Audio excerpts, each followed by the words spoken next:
Video में समझ लेते हैं संविधान का भाग 1। और भाग 1 हम लोग समझेंगे, उसी में आर्टिकल 4 समझ लेंगे पूरा टोटल यहाँ पे, और इसी में हम लोग बेरोबरी केस क्या था इसके विषय में भी समझ लेते हैं पूरा।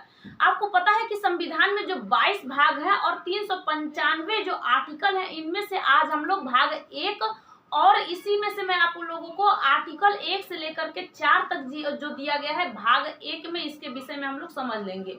आपको मैं पिछले वीडियो में ही बता चुकी थी, जब मैं आपको इसी से कुछ क्वेश्चन आंसर बता रही थी तो मैं आपको बता दी थी कि मैं थोड़ा सा आपको डिटेल में अच्छे से समझाऊंगी, जिससे आपको कहीं भी कंफ्यूजन नहीं होगा। तो आज हम लोग इसी के बारे में टोटल समझ लेते हैं। देखिए, जो संविधान में 22 भाग दिया गया है, इस 22 भाग में से हम लोग भाग पहला समझेंगे, और उस पहले भाग में आर्टिकल दिया गया है 1 से लेकर के 4 तक दिया गया है।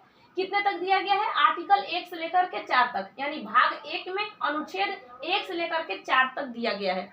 तो इसी भाग 1 का जो मेन हेडिंग होता है उसका नाम क्या है? तो भाग 1 का नाम है कि संघ एवं उसका राज्य क्षेत्र। ये भाग का नाम है, पहले भाग का, संविधान के पहले भाग का नाम है संघ एवं उसका राज्य क्षेत्र, ये दिया गया है। अब इसी में 1 से लेकर के कितने से लेके 1 से लेकर के 4 तक आर्टिकल आते हैं। कितने तक आते हैं? 1 से लेकर के 4 तक आर्टिकल आते हैं। और इसी में एक पहले आर्टिकल में कहा गया है कि भारत राज्यों का संघ है, यानी भारत क्या है? भारत एक यूनियन है, यूनियन है। तो अब जो भारत यूनियन है, राज्यों का संघ है, तो हमें कैसे पता चले? मतलब मान लीजिए कि संविधान में तो हमारा कहीं लिखा नहीं गया है कि जो 28 राज्य दिए गए हैं, स्टेट दिए गए हैं, जैसे मान लीजिए कि अरुणाचल प्रदेश, आंध्र प्रदेश, असम, बिहार, गुजरात, हरियाणा, हिमाचल प्रदेश, कर्नाटक, केरल, मध्य प्रदेश, महाराष्ट्र, मेघालय, नागालैंड, उड़ीसा, जितने भी 28 राज्य जो दिए गए हैं, ये सारे के सारे क्या हमारे संविधान के भाग 1 के आर्टिकल 1 में दिया गया है? ऐसा तो है नहीं। मतलब एक सिर्फ कहा गया है, लेकिन क्या उसमें नाम उसका लिखा गया? तो ऐसा तो है नहीं। तो इसे रखा कहाँ गया है, ये पूछेगा। तो राज्यों को पहली अनुसूची में रखा गया है। किस में रखा गया है? राज्यों को पहली अनुसूची में। अनुसूची टोटल कितने होते हैं? 12 अनुसूची। पहले 8 थी, अब टोटल 12 अनुसूची हो गई है, और इसी 12 अनुसूची में से पहले अनुसूची में राज्यों को रखा गया है। ठीक है, यहाँ पे आप समझ लिए। अब 3 प्रकार के क्षेत्र होते हैं। प्रकार पूछेगा कि कितने प्रकार के क्षेत्र होते हैं। देखिए, 3 टाइप के क्षेत्र होते हैं। ये हमारे इसी भारत राज्यों का जो संघ है उसी में दिया गया है कि 3 प्रकार के जो क्षेत्र हैं, इनमें से क्या क्या है।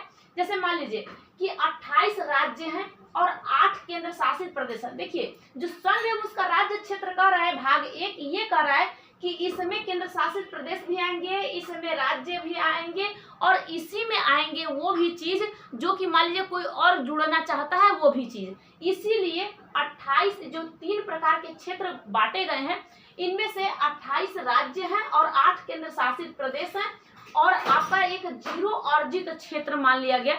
एक जीरो मतलब क्या होता है कि ये को सादा पन्ना जोड़ दिया जाता है कि बाई चांस अगर कोई और कुछ कहीं का और जमीन मिले तो उसे भी हम अपने इसी अर्जित यानी कि बचत जगह पे हम जोड़ करके रख लें, इसलिए यहाँ भी एक जोड़ दिया गया था।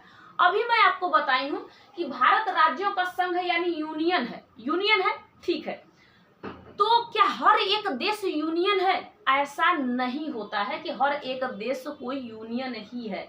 तो यहाँ पे एक होता है कन्फेडरल, एक होता है कन्फेडरल देश, जिसे कहते हैं परिसंघ। ये बहुत आसानी से टूट सकता है, जैसे कि यूएसएसआर, सोवियत संघ टूट गया था, 15 देशों में टूट गया था, ये आपको पता होगा। वो एक ऐसा देश था कि वो टूट सकता था, ठीक है। ये देखा गया, भारत ने जब अपना संविधान लिखा जा रहा था तभी वो भारत अपने संविधान में ऐसे ऐसे चीज को डाला कि जिससे वो मतलब खत्म ना हो सके, टूट ना सके। ऐसे ही एक होता है फेडरल। फेडरल का मतलब होता है संघ। देखो, फेडरल का मतलब भी संघ होता है और यूनियन का मतलब भी संघ होता है। इन दोनों संघ में आपको ये ध्यान देना है कि आपको इंग्लिश वाला ध्यान बहुत अच्छे से देना है कि जो अपना भारत राज्यों का संघ है, तो ये आर्टिकल 1 में दिया गया है। और इसी में देखो, इसी में भाग आर्टिकल 1 में ही कहता है क्या चीज, भाग 1 जो है इसी में कहता है दो नाम है भारत का, एक तो भारत है और एक क्या है, हिंदुस्तान है। मतलब इसका एक नाम रखा गया है। अब यहाँ वहां से हम लोग कंफ्यूज हो जाएंगे, यहाँ पे समझिए। तो जो फेडरल है, ये फेडरल क्या है, एक अमेरिका ऐसा देश है जिसमें 50 देश यानी राज्य आते हैं, देश आते हैं। तो वो ऐसा चीज है कि वो भी चाहे टूटना तो टूट सकता है, लेकिन ये बहुत नॉर्मल सा चीज था। सभी लोग धीरे धीरे टूटना चाहते थे, परिसंघ वाले में टूट गए। और जो ये संघ है फेडरल है, ये भी टूट सकते हैं। यहीं पे यूनियन है, यूनियन यानी एक संघ है, ये यूनियन टूट नहीं सकता। इसलिए भारत ने एक ऐसा बनाया कि हमारे जो भारत में जो राज्य है ये टूट करके चाहे कि हम अलग हो सकते हैं तो अलग नहीं हो सकते हैं। पहले आपको पता है कि 552 देशी रियासतों में से कोई 3 जो देशी रियासत थे ये भारत में मिलना नहीं चाहते थे। फिर भी जैसे जम्मू कश्मीर हो गया, हैदराबाद हो गया, जूनागढ़, इनको मिलाया गया। तो इनको मिलाया गया, कैसे मिलाया गया? अखंड भारत के विषय में मैं आपको बताऊंगी दूसरे वीडियो में। फिलहाल में आप लोग आर्टिकल 1 ये आप लोग समझ लिए कि यही हमारा भारत है, जो भारत में जो आर्टिकल 1 में दिया गया है कि भारत राज्यों का संघ है। तो संघ क्या है, और यहाँ पे 3 टाइप के जो क्षेत्र है इनके विषय में, और हर एक देश अलग अलग होता है। जैसे कोई परिसंघ होता है, कोई संघ होता है, कोई फेडरल होता है, कोई यूनियन होता है। तो ये तो आप आर्टिकल 1 के विषय में समझे। अब हम लोग समझ लेते हैं आर्टिकल 2 के विषय में। ये क्या कहता है? विदेशी राज्यों को मिलाना, किसी भी विदेशी राज्यों को मिलाया जा सकता है। यानी जब अपना संविधान लिखा जा रहा था इसमें कहा गया कि कोई भी विदेशी राज्य मिलाया जा सकता है, लेकिन आर्टिकल पहले में लिखा गया है कि भाई कोई जाने वाने को नहीं, यहाँ से कोई जाएगा नहीं। ये तो संघ है, यूनियन है, कोई जाएगा नहीं। लेकिन अगर कोई आना चाहता है तो आ सकता है, खुला दरबार है, कोई भी आ सकता है। कोई भी देश आना चाहता है तो भारत में मिल सकता है। लेकिन भारत कैसा कोई देश है, कोई एरिया है, कोई क्षेत्र है, कोई थोड़ा सा ही जगह है, कोई सी देश को दिया नहीं जा सकता है। यही हुआ था बेरूबरी केस में, यही आपको मैं बताऊंगी बेरूबरी केस वाले मामला के विषय में। ठीक है, इसमें क्या कहता है? आर्टिकल 2 में कहता है कि विदेशी राज्यों को मिलाया जा सकता है। जैसे संसद राष्ट्रपति के पूर्व अनुमति यानी सूचना पर विदेशी राज्यों को मिला सकता है। यानी संसद क्या करेगा? राष्ट्रपति के पूर्व अनुमति या सूचना देंगे, उसके अनुसार विदेशी राज्यों को मिलाया जा सकता है। देखो, जैसे मान लीजिए कि चाइना जब तिब्बत पे क्या कर रहा था? हमला बोल रहा था, यानी कि उससे युद्ध करना स्टार्ट कर दिया था 1959 में ये हमला बोल दिया था। इसी समय सिक्किम भी डर गया था। सिक्किम सोचा कि हम अब कहाँ जाएं, तो हम क्या करते हैं कि भारत पास में, भारत से मिलते हैं और भारत से कहते हैं कि हमें अपने में मिला लीजिए, क्योंकि अब अगर हम आप में मिल जाएंगे तो आप हमारा सुरक्षा करोगे भाई, कोई भी हमसे लड़ना चाहता है तो ये सिक्किम आया तो इसे मिला लिया गया था। 15 मई 1975 में इसे मिला लिया गया था। लेकिन ऐसे ही नहीं मिला लिया गया था कि ना आप आ गए तो मिल लो। हमारे भारत में एक रूल, एक नियम है बढ़िया सा, अच्छा सा है कि कहा जाता है कि देखिए आप आए हो, आ जाइए। आपका अगर खूब 2-4 दिन घूमिए फिरिए, मन करता है तो देखिए, अगर अच्छा लगा तो जैसे मेहमान आते हैं ना देखनरू क्या कहते हैं, तो उनको कहा जाता है कि आइए देखिए, गांव घर घूम लीजिए, घर में बच्चों से कुछ पूछ लीजिए, जो भी आपको पसंद आता है, लड़का पसंद आता है तो शादी करिए, नहीं तो आप जाइए। ठीक है, ऐसा नहीं दबाव कि आपको तुरंत लेकिन एक बार जब अगर बंध गए बंधन में तो फिर तलाक उल्लाक नहीं करना है, तोड़ के भागना नहीं है। एक बार बंध गए तो बंध गए। ध्यान से देखना कि अब आ गए, बंध गए तो हम हटेंगे नहीं। इसी तरीके से सिक्किम को कहा गया कि भैया आप पहले एक बार समझ बूझ लीजिए। अब इसी में क्या हो कि संविधान में 35वां संशोधन हुआ, संविधान में संशोधन किया जाता है तो 35वां संशोधन हुआ और 1974 में संशोधन हुआ। सिक्किम को सहराज्य बना दिया गया कि देखिए सोच विचार लीजिए, मन करे तो आप रहिए, नहीं तो आप जाइए। जैसे अभी बताई थी कि मेहमान आते हैं लड़का का शादी करने के लिए तो उनको कहा जाता है कि थोड़ा सा आप समझ बूझ लीजिए। अगर मन करता है तो लड़का को देख लीजिए, कहीं गुटखा दारू शराब कुछ पीता खाता तो नहीं है। अगर सब कुछ वो ठीक ठाक है तब तो आप रहिएगा, नहीं तो आप चले जाइएगा, ऐसा कोई दिक्कत नहीं है। एक बार बंध गए तो फिर जाओगे नहीं। तो इसी तरीके से सिक्किम से कहा गया कि आप एक बार बच जाओगे तो जाओगे नहीं। पहले उसको सहराज्य बनाया गया था, जिस समय आपको 35वां संविधान में संशोधन हुआ था 1974 में, इसको बना दिया गया था। लेकिन 36वां जो संविधान संशोधन हुआ 1975 में, तो इसे भारत का 22वां राज्य बना दिया गया। अब सिक्किम चाह के भी चाहे तो ना जा सकता है, यानी कि वो अब कोई अपना अलग देश नहीं बना सकता है। ठीक है, अब यहीं पे आप लोगों को आर्टिकल 3 के विषय में समझना होगा। मेन चीज आपको आर्टिकल अब 3 देखते हैं। हमने पहला और दूसरा आर्टिकल देख लिया। 3 आर्टिकल में क्या कहता है कि संसद राष्ट्रपति के पूर्व अनुमति से भारत के राज्यों को सीमा परिवर्तन, नाम चेंजिंग कर सकता है और ये सब अनुसूची में भी चेंजिंग होगा। देखिए एक बात समझ लीजिए, यहीं पे आपको पता चला कि जो भारत का 28 राज्य है और 8 केंद्र शासित प्रदेश है। मान लीजिए कि भारत के 28 राज्य में अगर उसका सीमा परिवर्तन हो रहा है, यानी कि एक राज्य से दूसरा राज्य से तोड़ के बनाया जा रहा है, और एक राज्य से दूसरा राज्य तोड़ के बनाया जा रहा है, उसका नाम चेंजिंग किया जा रहा है। भाई अनुसूची 1 में भी तो चेंजिंग होगा, तो यही कहता है कि अनुसूची 1 में भी तो चेंजिंग होगा, जिस तरीके से यहाँ पे चेंजिंग होगा तो वो भी तो होगा। तो यानी कि आर्टिकल 3 कह रहा है कि कोई भी विदेशी राज्य मिला हो या फिर कोई भारत में कोई सा ऐसा राज्य हो जिसका हम नाम चेंज करना चाहते हैं, सीमा परिवर्तन करना चाहते हैं, हम कर सकते हैं। ये आर्टिकल 3 कहता है, लेकिन अंदर ही रहना है, घूमना फिरना है, बाहर किसी को जाना नहीं। जैसे मान लीजिए बिहार से झारखंड को अलग कर दिया गया था 15 नवंबर 2000 को। बिहार से झारखंड को अलग कर दिया गया था 15 नवंबर 2000 को, अलग हो गया। इसके बाद उत्तर प्रदेश से उत्तराखंड को अलग कर दिया गया था 9 नवंबर 2000 को। 2000 में देखिए 3 राज्य ऐसे अलग होते हैं, ठीक है। अब मध्य प्रदेश से छत्तीसगढ़ को अलग कर दिया गया था 1 नवंबर 2000 को। यानी अब इसमें क्या हुआ कि इसमें नाम सीमा में परिवर्तन हो गया, चेंजिंग हो। अब नाम इसका अगर चेंज हो गया, जैसे मान लीजिए कि इलाहाबाद से प्रयागराज बना दिया जाए, मुगल सराय से दीनदयाल उपाध्याय बना दिया जाए, तो इस तरीके से नाम चेंजिंग हो सकता है। तो इसमें अगर यहाँ पे किया जाएगा तो अनुसूची में भी किया जाएगा कि नहीं किया जाएगा, तो अनुसूची में भी चेंजिंग हो सकता है, ठीक है। अब इसी में क्या हुआ कि अब बेरूबरी यूनियन केस हुआ 1960 में, एक विवाद हुआ। विवाद कैसे हुआ, मान लीजिए कि कोई सा अगर यहाँ पे सीमा में मतलब लाइन खींचा जा रहा है, तो बेरूबरी केस क्या था, ये मामला क्या था। तो जो बांग्लादेश है, बांग्लादेश और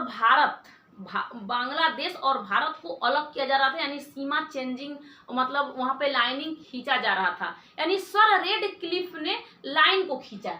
एक बार यहाँ पे आप लोग भारत का थोड़ा सा नक्शा देखने के बाद आप लोग समझ जाएंगे कैसे। मान लीजिए ये बांग्लादेश है, इधर साइड बांग्लादेश है, इस बांग्लादेश और यहाँ पे लाइनिंग खींची जो गई है, ये लाइन सर रेडक्लिफ ने खींचा है। तो सर रेडक्लिफ ने खींचा, तो यहाँ का बांग्लादेश का कुछ जगह था जिसका नाम था बेरूबरी, ये भारत में आ गया। बेरूबरी जो था वो भारत में आ गया, और उसमें बहुत ज्यादा मुस्लिम थे।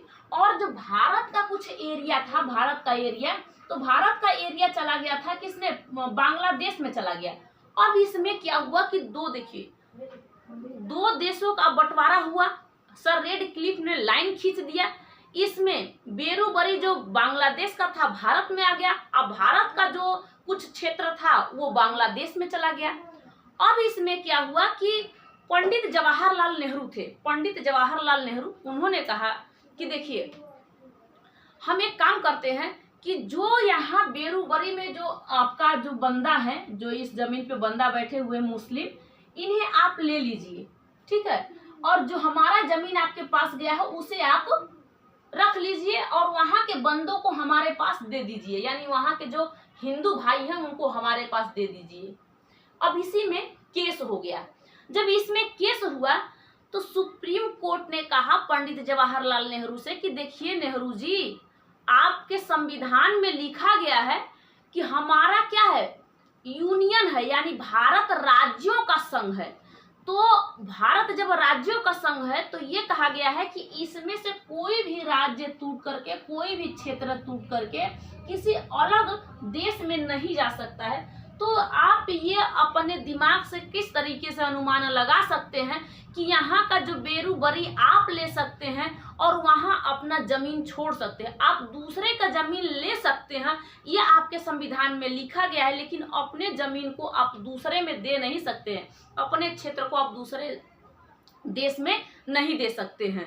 ये मामला बहुत दिन तक चला ये मामला बहुत दिन तक चला और 1960 का जो ये मामला था, और इसे नरेंद्र मोदी ने बाद में इसे फैसला, मतलब इसे सुनवाई करवा दिया और इस फैसले को रफा दफा करके खत्म कर दिया गया, ठीक है। ये जो आए थे मोदी जी ने कर दिया, और शेख हसीना के बीच में बात हुआ, और बात होने के बाद फिर चेंजिंग, मतलब कि ये लोग समझौता कर लिए कि किस तरीके से हमें क्या करना चाहिए, ठीक है, वो समझौता हो गया।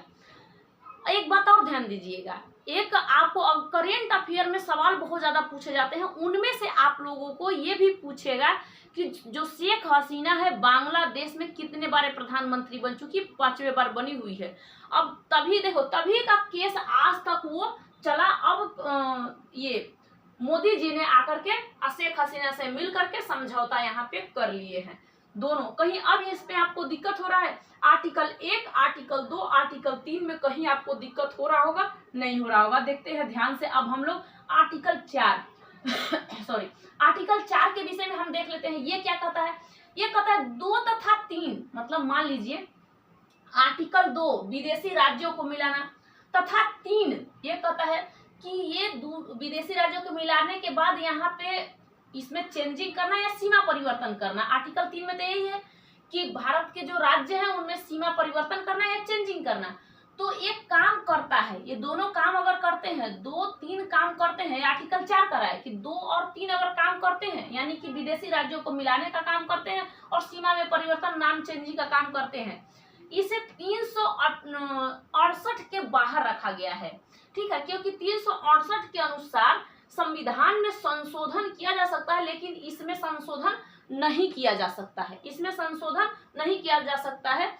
और ये राष्ट्रपति 368 के तहत हर एक चीज पे साइन करेंगे, तो उनके अधिकार में ये 368 रहता है, लेकिन ये 2 और 3 इनके अधिकार में नहीं है, राष्ट्रपति के अधिकार में। तो राष्ट्रपति के साइन और संशोधन करने को कहता है ये 368। ठीक है, राज्य को मिलाना या नाम बदलना हो तो संसद में 50% वोट की जरूरत है। ध्यान से अब समझिए, यहाँ पे आपको अब फंसना नहीं है। अब यहाँ पे आपको समझना है आर्टिकल 4 में। आर्टिकल 4 में ध्यान से समझना क्या कह रहा है। ये कह रहा है कि आर्टिकल 2 चाहे वो विदेशी राज्यों को मिला रहा है, किसी भी देश को अपने भारत में मिला रहा है, या फिर आर्टिकल 3 कहता है कि या फिर ये किसी भी राज्य का सीमा परिवर्तन करता है, तो इसे आर्टिकल यानी 368 के बाहर रखा गया है। 368 में होता है, यानी तब तक इसमें संशोधन हो सकता था, लेकिन इसमें संशोधन नहीं हो सकता है। 368 राष्ट्रपति के हाथ में है, कुछ भी संशोधन करना होगा राष्ट्रपति के पूर्व अनुमति से संशोधन हो सकता है, राष्ट्रपति का साइन हो सकता है, हर एक काम हो सकता है। यहाँ पे राष्ट्रपति का कोई मतलब नहीं बनता है। राष्ट्रपति इसमें हस्तक्षेप भी नहीं कर सकता है कि आप यहाँ पे क्यों विदेशी राज्यों को मिला रहे हो, क्यों सीमा में परिवर्तन कर सकते हो, ऐसा राष्ट्रपति नहीं कह सकता है। इसीलिए कहा गया कि देखिए अब फिर कैसे क्या होगा, अपने मन से तो संसद कोई काम कर नहीं देगा, राष्ट्रपति अनुमति दे देगा और संसद तुरंत काम कर देगा। इसके लिए संसद में वोट की जरूरत होती है, यानी संसद के 2 सदन होते हैं, एक होता है लोकसभा और एक होता है राज्यसभा। ध्यान से समझिए, संसद है, ये क्या है? संसद है। ये संसद के में 50% वोट की जरूरत होती है। तो एक होता है लोकसभा और एक होता है राज्यसभा।